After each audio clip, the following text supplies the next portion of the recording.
He was a Hollywood A-lister at the peak of his career, a man who had starred alongside Arnold Schwarzenegger, directed box office hits, produced an Oscar-nominated film, and he chose to join a show that nobody was watching, starring people nobody had heard of, on a network known for drama.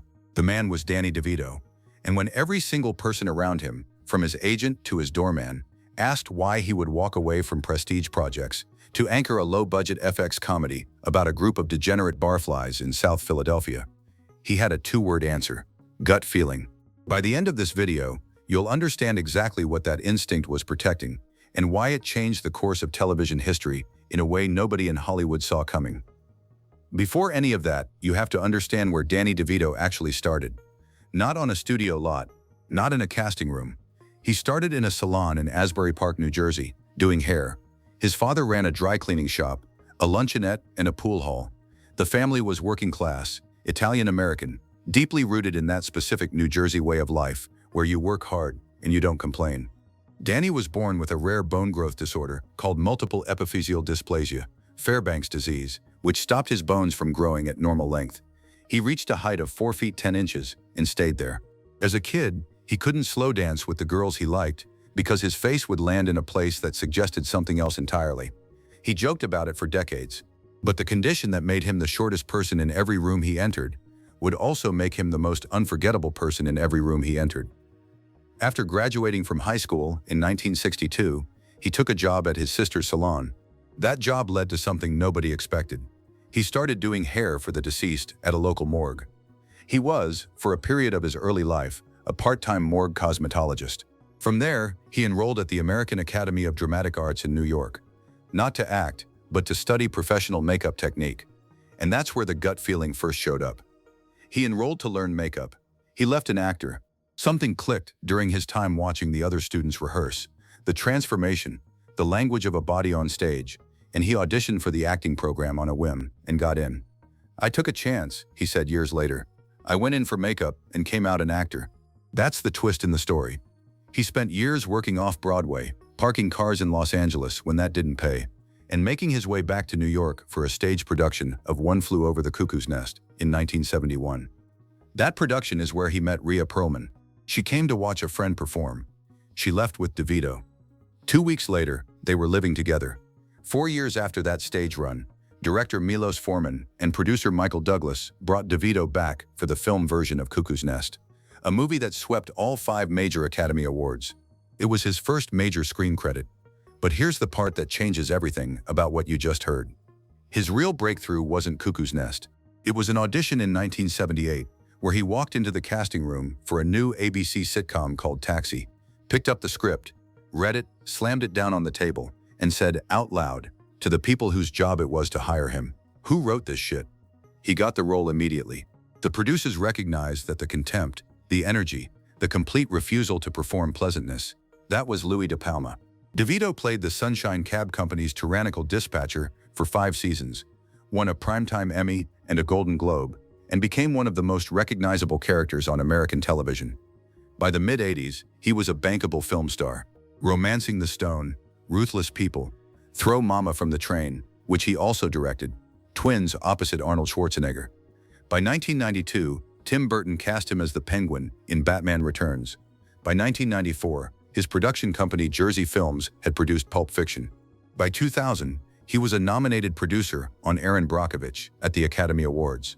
And then, in 2006, he walked away from all of that prestige to join a show that was on the verge of being canceled.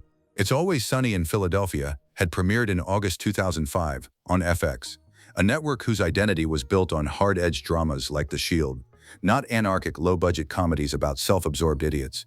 The show's first season ran 7 episodes. Nobody was watching. FX's president John Landgraf, who had a prior working relationship with DeVito through Jersey Television, called the creators in and told them directly, "No one is watching the show.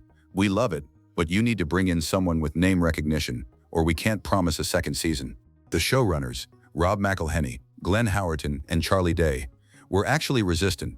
They had built something raw and weird on purpose, with unknown actors, and adding a famous name felt like it contradicted everything the show was supposed to be. It took an ultimatum. The second season pickup was contingent on landing a recognizable name, And that name ended up being Danny DeVito. Not because anyone forced his hand, but because his own children had already done that. His son Jacob was a fan of the show and had been pushing his father to watch it. His daughters Lucy and Grace were equally obsessed. DeVito watched it, loved it, and called his agent. What happened next is the reason this story spread across the internet. Every single person in DeVito's circle told him it was a mistake. His agent questioned it. Industry contacts questioned it. Even the doorman at his building asked him why a TV icon with 5 decades of credits would attach himself to a struggling cable comedy with no audience. DeVito's answer was always the same. It was a gut feeling. He had one condition before signing.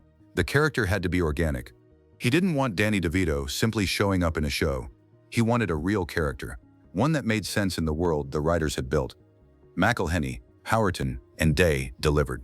They created Frank Reynolds, the estranged multi-millionaire father of Dennis and Dee, who abandons his wealthy life to live in squalor with Charlie, funding the gang's worst impulses for the sheer pleasure of feeling alive again.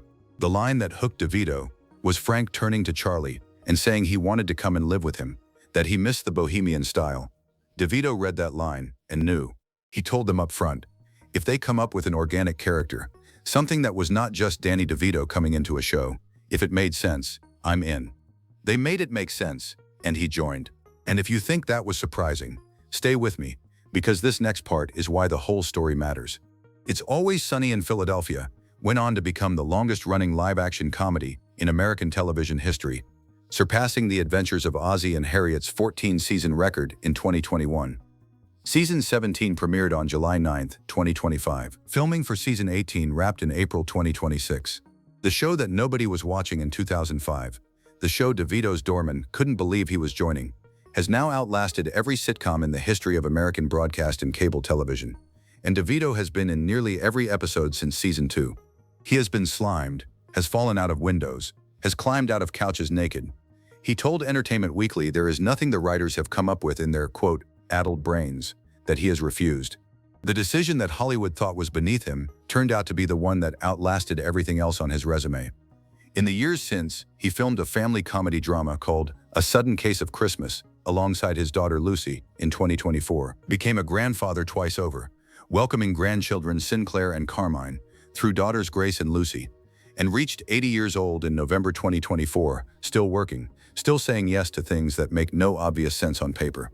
The real story of Danny DeVito is not a story about a short man who overcame his stature. It's a story about someone who consistently said yes to the thing that felt right, over the thing that looked right. From enrolling to learn makeup and discovering acting, to slamming a script on a casting table, to joining an unknown cable comedy that every sensible person in his life told him to walk away from. He did not build a 50-year career by following the conventional path.